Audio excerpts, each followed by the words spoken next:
जिस तरह की सब नई सरकार बनेगी, इसमें क्या आरपीआई अपनी मांग करेगी कोई मिनिस्टर सीट को लेकर? हाँ, मतलब पहले से हमने मांग किया है। जब रिपब्लिकन पार्टी को एक भी सीट नहीं मिली थी और कालीना की सीट भी दे दी थी, लेकिन वो भी कुछ होटों से हार गई। धारावी की सीट हमको दिया था, लेकिन उनका नाम के लिए वो सीट थी, वो तो कैंडिडेट भी उनका था, सिंबल भी उनका था। लेकिन देवेंद्र फडणवीस जी से जो बात हुई थी, उसमें रिपब्लिकन पार्टी को एक मंत्री पद देने का वादा पहले से हुआ था जब एकनाथ शिंदे जी की सरकार आई थी।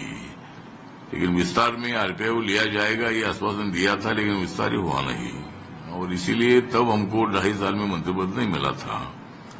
इस वक्त दलितों का होत, बुद्धिस्ट कम्युनिटी का होत बहुत बड़ी संख्या में महायुति को मिला है, और महायुति के हर जगह पर जो लोग चुनकर आए हैं, हर जिले की रिपोर्ट आ रहे हैं कि इधर हमारे 6 में से 4 लोग चुनकर आए, 5 लोग चुनकर आए, 6 के 6 लोग चुनकर आए, तो बहुत ही बड़ी जीत हमें मिली है। इसलिए मुझे लगता है उसमें तो दलितों के वोट का भी बहुत बड़ा फैक्टर रहा है, और इसीलिए मुझे लगता है कि रिपब्लिकन पार्टी को एक मंत्री पद मिलना चाहिए।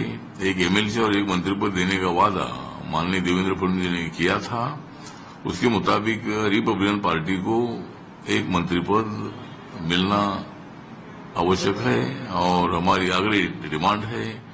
हमारे समाज को भी मतलब उसकी अपेक्षा है, और इसीलिए आरपीआई को सत्ता देने से, आरपीआई को एक मंत्री पद देने से महायुति का ये काफी फायदा है। तो इसीलिए आरपीआई को एक मंत्री पद मिलना ही चाहिए, ये हमारा आग्रह है। हमने देखा मुख्यमंत्री कौन बनेगा, कैसे देखते हैं?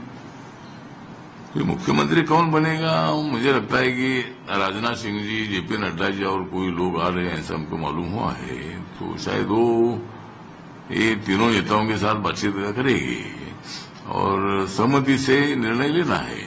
जिस तरह पहले बीजेपी के पास 105 और इंडिपेंडेंट 11-12 थे, तो इतनी सीटें बीजेपी के पास थी, लेकिन 50 सीट लेकर एकनाथ शिंदे अपने साथ आए थे और उनके कारण सरकार बन गई थी। इसीलिए उनको मुख्यमंत्री पद देने का निर्णय बीजेपी के हाईकमांड ने भी लिया, देवेंद्र फडणवीस जी ने भी लिया, और वो 4 कदम वो पीछे आए थे।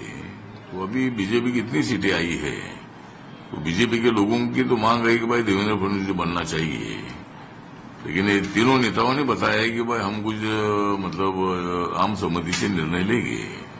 अभी तो क्लियर मेजोरिटी मिली है, विक्ट्री अपने को, अपने तो अच्छी विक्ट्री अपनी को बन गई है, और हमारी तो हो गई है विक्ट्री, लेकिन महाविकास आघाड़ी की बंद हो गई फैक्ट्री, मतलब उनकी फैक्ट्री तो बंद हो चुकी है, और एकनाथ शिंदे जी ने 57 सीट जीती है, और महाविकास आघाड़ी ने 46 सीटें उनके पास है। तो मतलब पूरे महाविकास आघाड़ी से भी ज्यादा सीट एकनाथ शिंदे ने जीती है। अजीत दादा ने 41 सीटें जीती है, और अजीत दादा से 5 सीटें ज्यादा महाविकास आघाड़ी है। तो मतलब ये बहुत बड़ी जीत हमारी है, और इनका मुंह पूरा काला हो चुका है, ये मुंह दिखाने लायक नहीं रह गए हैं। और अभी मतलब जिस तरह लोकसभा में उनके फेवर में वोटिंग हुआ था, सब ईवीएम मशीनें अच्छी थी और लोगों ने अच्छा वोटिंग किया ऐसा बोल रहे थे, और अभी जब हमको इतना वोट मिला है तो इसमें कुछ गड़बड़ियां है, इसमें और कुछ काला है, इसी तरह की बातें करना ठीक नहीं है। लोकतंत्र में जो भी लोग जिनको सत्ता देते हैं उनको सत्ता में रहने का अधिकार है, और आज तक 70 साल तक कांग्रेस पार्टी सत्ता में रही, तो मैंडेट मान्य करना ही चाहिए, और लोगों ने इतना बड़ी संख्या में अपने को तो सपोर्ट किया है, तो उसमें हमारा अभिनंदन करना चाहिए अपोजिशन ने। लोकतंत्र में अभी अपोजिशन ने भी इतने बड़े विक्ट्री का मतलब एकनाथ शिंदे, देवेंद्र फडणवीस जी को, अजीत दादा को जो शुभेच्छा देनी चाहिए, आपने बहुत कमाल कर दिया है। लेकिन ये बोलते हैं इसमें कुछ गड़बड़ियां है, ये कुछ ऐसा ही हो नहीं सकता है, ऐसा हो नहीं सकता है, कैसा हो नहीं सकता है, लोगों ने वोट दिया है। इसीलिए मुख्यमंत्री पद का चेहरा जो है ये तीनों में से एक मुख्यमंत्री होंगे और 2 डिप्टी सीएम होंगे।